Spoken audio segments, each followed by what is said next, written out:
¿Qué pasó? Le dije a Miguel Páramo. ¿Te dieron calabazas? No, ella me sigue queriendo, me dijo. Lo que sucede es que yo no pude dar con ella. Se me perdió el pueblo. Había mucha neblina o humo o no sé qué, pero sí sé que Kondla no existe. Fui más allá según mis cálculos y no encontré nada. Vengo a contártelo a ti porque tú me comprendes. Si se lo dijera a los demás de Comala dirían que estoy loco, como siempre han dicho que lo estoy. No, loco no, Miguel. Debes estar muerto. Acuérdate que te dijeron que ese caballo te iba a matar algún día. Acuérdate, Miguel Páramo. Tal vez te pusiste a hacer locuras y eso ya es otra cosa. Solo brinqué el lienzo de piedra que últimamente mandó poner mi padre. Hice que el Colorado lo brincara para no ir a dar ese rodeo tan largo que hay que hacer ahora para encontrar el camino. Sé que lo brinqué y después seguí corriendo. Pero como te digo, no había más que humo y humo y humo. Mañana tu padre se torcerá de dolor, le dije. Lo siento por él. Ahora vete y descansa en paz, Miguel. Te agradezco que hayas venido a despedirte de mí. Y cerré la ventana. Hoy quería hablaros de Juan Rulfo y de su novela Pedro Páramo, de este clásico absoluto de la narrativa mexicana y de la narrativa en lengua española del siglo pasado. Es una novela que he vuelto a leer durante este verano y que no leía desde el instituto y de la que tenía un recuerdo muy bueno, pero un recuerdo muy difuso, muy impreciso y tenía ganas de volverla a leer, ¿no? Lo único que recordaba con mucha precisión, porque me había marcado mucho en su momento, eran las conversaciones que mantenía el protagonista, Juan Preciado, con Dorotea, ambos ya muertos y enterrados en la misma tumba. Había algo en esa escena, esos diálogos recurrentes de ultratumba, digamos, entre esos dos personajes que había calado muy hondo en mi imaginario personal, digamos. Pero desde el instituto no volví a leer la novela entera y ahora que lo he hecho quería compartir con vosotros estas impresiones, digamos, de relectura. En Pedro Páramo tenemos dos grandes relatos simultáneos e intercalados. Por una parte tenemos un primer relato llevado a cabo en primera persona por un narrador homodiegético. Voy a hacer un pequeño paréntesis aquí. Paréntesis. Ok. Voy a hacer un pequeño paréntesis aquí para explicaros un poquito estas palabras si no sabéis lo que significan estas palabras que voy a manejar. Sobre todo las palabras, el vocabulario que se refiere a instancias narrativas, narratoriales, digamos, que es una tipología que yo saco del crítico francés, el crítico literario francés Gérard Genette, y que divide las instancias de narración en, digamos, cuatro tipos de narradores. En primer lugar, hay una distinción que él elabora en lo que releva del nivel narrativo, y él distingue el narrador extradiegético del narrador intradiegético. La diégesis es digamos para resumir, para simplificar, la diégesis es la historia que sucede en una narración, ¿no? El universo que la narración instala, el universo que existe y la historia que se desarrolla en él, ¿no? Entonces, un narrador extradiegético es un narrador que está fuera de esa historia, ¿sí? Que está excluido de esa historia. Es la voz que oímos, pero que no participa de la historia, que no es un personaje dentro de ese universo, ¿sí? En cambio, el narrador intradiegético es un narrador que existe en la diégesis, es decir, que existe en el universo del relato. Por lo tanto, casi siempre será un personaje que va a narrar la historia. Esto es en cuanto a niveles narrativos. Y luego existe otra distinción que él formula, que es una distinción que releva de la conexión del narrador con la diégesis, con la historia. Y aquí él distingue entre un narrador heterodiegético y un narrador homodiegético. El narrador heterodiegético no está presente en el universo de la historia que cuenta. Por ejemplo, puede ser un personaje, ¿sí? Por ejemplo, Scheherazade en Las Mil y Una Noches puede ser un personaje que narra una historia, pero una historia a la que él o ella no pertenece, ¿sí? Cuenta una historia sin ser él uno de los personajes de esa historia que está contando. En cambio, el narrador homodiegético es el narrador que cuenta una historia de la que él forma parte, ¿sí? Entonces, en el primer relato, digamos, de Pedro Páramo, de los dos relatos intercalados que hay, en el primero lo que tenemos es un narrador homodiegético en primera persona, es decir, el protagonista de la novela, Juan Preciado, que narra en primera persona su viaje a la aldea de Comala, en busca de su padre y para cumplir la última voluntad de su madre.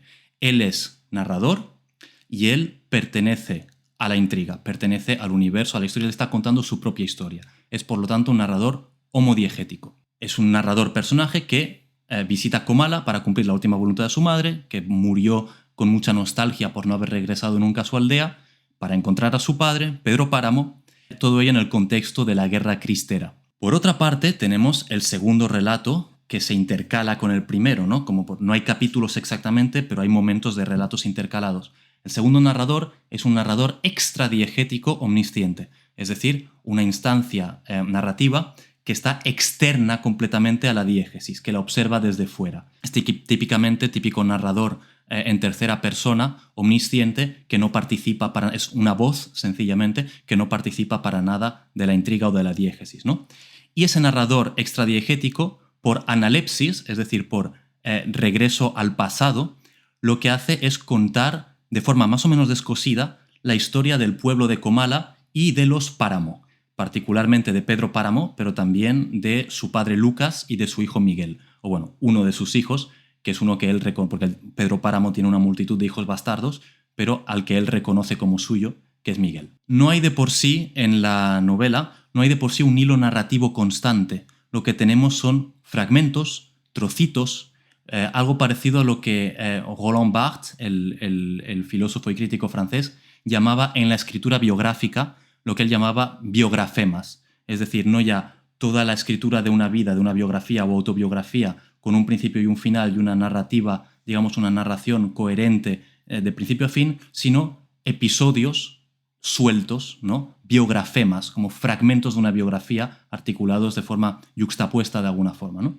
Aquí tendríamos lo equivalente en un mundo de ficción, ¿sí? No biográfico ni autobiográfico. Fragmentos, trocitos de episodios que aparecen y que se van articulando entre sí y que el lector debe articular a su vez en su mente, ¿no? Para crear esa estructura por sí mismo. Pedro Páramo es una novela que es uno de los máximos representantes del realismo mágico, por supuesto, y es una escritura que trata lo terrorífico, lo sobrenatural y lo imposible con la naturalidad con la que lo percibimos en las pesadillas, o al menos esa es la impresión que me da a mí.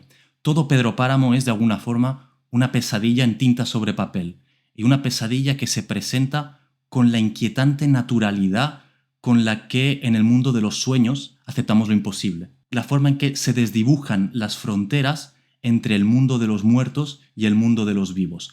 El mundo de Pedro Páramo es como un mundo de alguna manera onírico o de pesadilla en el que lo imposible y el regreso de los muertos a la vida, o no el regreso de los muertos a la vida, sino la presencia de los muertos en el mundo de los vivos, se acepta con prácticamente casi con total naturalidad. Parece que al único al que le cuesta aceptarlo es a Juan Preciado, que va muy rápidamente a literalmente morir de terror en Comala por lo que está viendo y que va a convertirse en un muerto más de los que narran sus vidas y la historia del pueblo.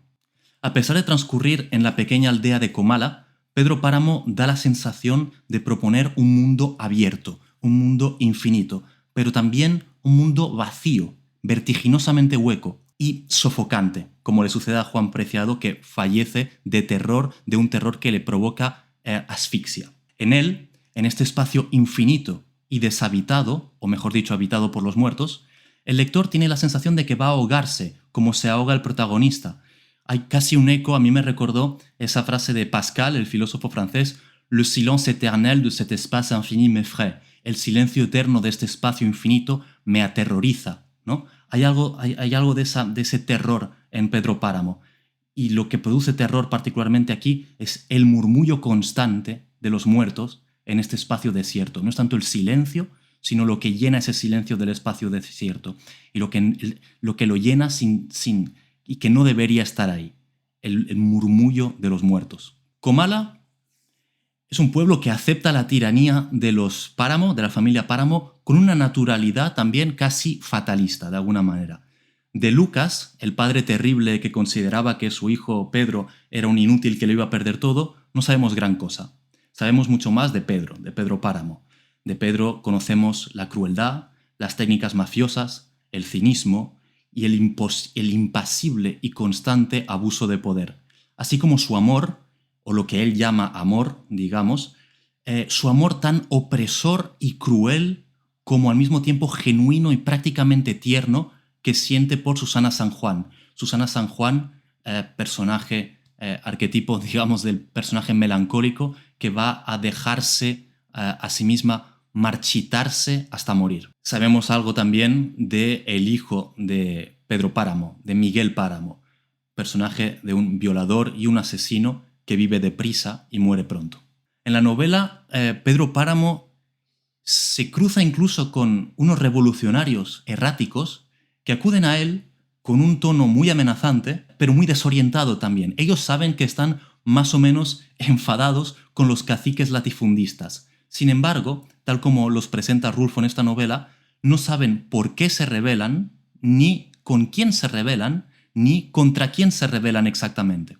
Frente a esa desorientación total, Pedro Páramo aprovecha para comprarlos. Pedro Páramo compra a quien vaya ganando sistemáticamente. Si ganan los revolucionarios de tal bando, va a comprar a los revolucionarios de tal bando. Si son los de tal otro, se va a pasar a tal otro. Si es el gobierno, se pasará al gobierno. Y es que Pedro Páramo, ante todo, no tiene principios, no tiene un ideal moral, no tiene una ideología ni siquiera. Al igual que tampoco parecen tenerla los revolucionarios que aparecen en la novela, que se alzan de alguna manera por alzarse sin saber exactamente por qué. Y es que Pedro Páramo es sobre todo una novela de la errancia. Desde los revolucionarios sin causa a las deambulaciones fatales de Juan Preciado por Comala, pasando por la lenta desaparición de Susana San Juan o la obediencia ciega de Fulgor a su maestro, Pedro Páramo, a su amo, o a los fracasos morales, a las indecisiones, a las insuficiencias e inaceptables compromisos del padre Rentería, parece que, en esta panoplia de personajes, parece que solo Pedro Páramo posee una agencia. Solo Pedro Páramo parece ejercer una voluntad de poder, y en su caso una voluntad tiránica. Comala es un pueblo habitado por los muertos, y en ese sentido, de alguna forma, es un lugar universal. Comala es cualquier pueblo, es cualquier ciudad, pero también es cualquier familia y es incluso, a nivel individual, cualquier mente, cualquier espíritu. Es un lugar poblado por los muertos, por los ecos de los muertos, por sus deseos, sus sufrimientos, sus penas, sus pecados y sobre todo por su presencia. Es lo que el crítico francés Maurice Blanchot hubiera llamado la presencia de una ausencia, el espacio literario. Así se refería él al espacio literario, ¿no? Al lugar de la literatura, ese lugar que rinde, que trabaja con la presencia de lo ausente. En cuanto al estilo, Juan Rulfo maneja extraordinariamente bien la oralidad mexicana y los registros populares que en ningún momento parecen impostados, y maneja igual de bien, por supuesto, un registro mucho más formal. Combina los dos con mucha naturalidad y mucha habilidad. Pero lo que más sorprende en la novela son las incursiones de lo fantástico en un mundo rural con todas las asperezas del realismo. Es un mundo habitado por unos muertos que nunca desaparecen. Todos, de alguna forma, hemos soñado con Comala, aunque no lo sepamos, y todos, en algún momento, vivimos o hemos vivido en Comala también, aunque no nos demos cuenta. El verdadero protagonista de la novela es Comala, es el pueblo. El pueblo de los muertos está vivo, está más vivo que cualquiera de sus habitantes vivos. Rulfo tiene en su imaginario, algo que también está presente en su colección de cuentos El llano en llamas, tiene en su imaginario una obsesión meteorológica, de alguna forma.